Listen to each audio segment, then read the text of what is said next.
another video, and today I'm going to talk about Jaejoong of JYJ's struggles in dealing with Sasaengs for 12 long years.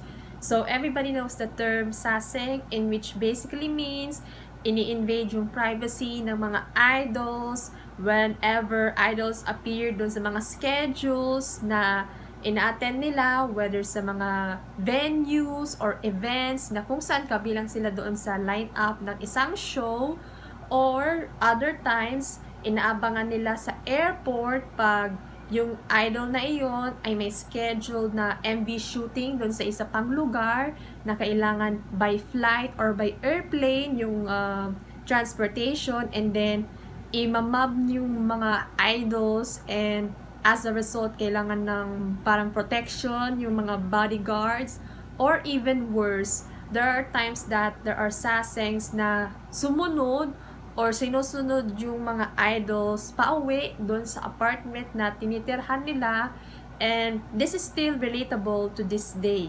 So before I start this video, don't forget to click like, subscribe to my channel, hit the notification bell para maging updated kayo sa mga videos ko each week, and share the video. So Jaejoong of JYJ appeared as a special host doon sa nighttime workshop by NAVER NOW.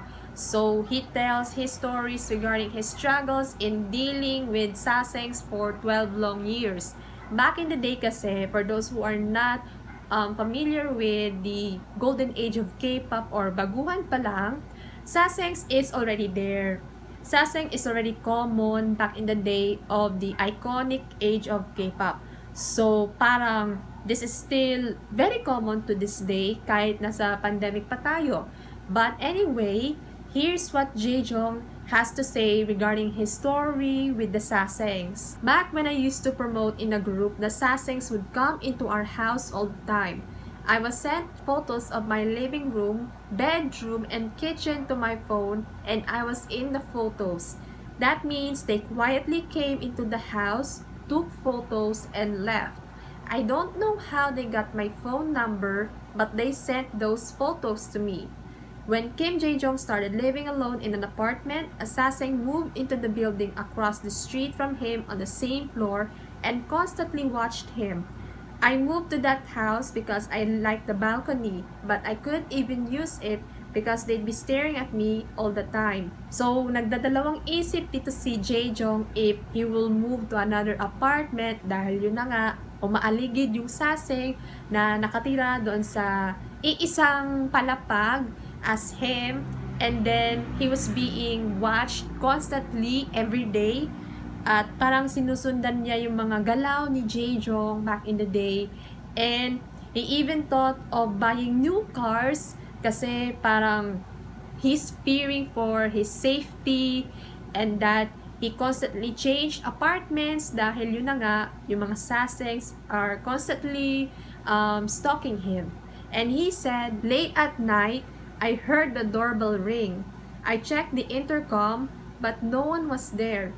So I went back inside my room, but the doorbell rang again. I checked the intercom again, but no one was there.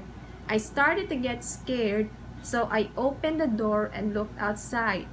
But the door only opened about 30 centimeters wide. When I looked down, I saw a person's leg. I was so scared that I just closed the door. When I opened the door, they weren't there again, but I could hear someone running down the emergency staircase. I chased them at full speed and caught them. I caught them, and it was one of those people, Sasaengs, as expected. I thought, this really isn't it, and called the police. But the police officer said to me, it's your fan. Of course a fan can come by. Why are you reporting them to the police? Kim Jaejoong, you're so narrow-minded, and left. That's how it was back then. So I know everybody is doing the doorbell prank for no reason, pero in this case, it's the Sasaeng who did the doorbell prank on him. And then nung nireport niya dun sa police, the police said na parang napakakitid yung utak ni Jaejoong just because he reported his so-called fan, where in fact, it's the Sasaeng na nag-prank doon sa kanyang apartment. So, parang they brush it off They rub it off as if nothing happened. So, it's useless for the police to do anything para hulihin yung saseng na iyon. And this next story is somehow not relatable to these stories about the sasaengs, but here's what he experienced that time. I ordered delivery and someone came with their cap pulled down low. I was about to pay, but that person was staring at me with only the whites of their eyes showing. That is creepy. So I told them, please process the payment. And they said, you know me, don't you? From under the cap. I asked who they were and they responded, you really don't know me? I said, no, I don't. Who are you? And they replied, is that so? Okay, before getting in the elevator. As the doors to the elevator were closing, I asked again, why are you doing this? And they just smirked until the doors closed. I got goosebumps and called the restaurant. I told them what had happened and asked for information on the delivery man because they seemed so suspicious. And they said to me, they just quit a few moments ago. The person just delivered to my house and quit.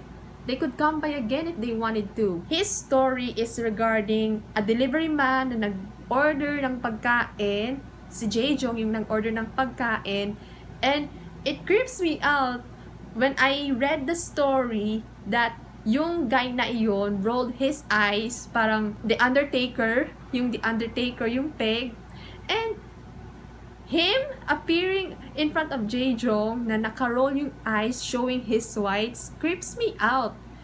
I know this is not related to the story of him encountering with the sasaengs, pero this is just creepy. Tapos yung owner ng restaurant even said that this guy na nag-deliver doon ng pagkain kay Jaejoong quitted a few moments ago, and then he's out there processing the payment and delivering the food to him is creepier.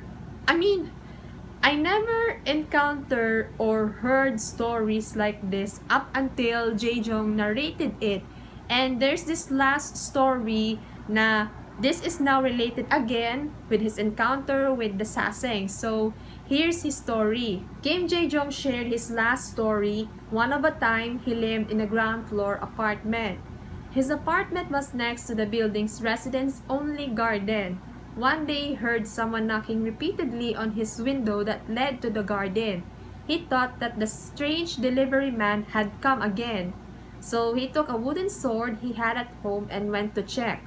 But it turned out to be a sasaeng from abroad. It ended for me after 12 years. It doesn't happen to me anymore.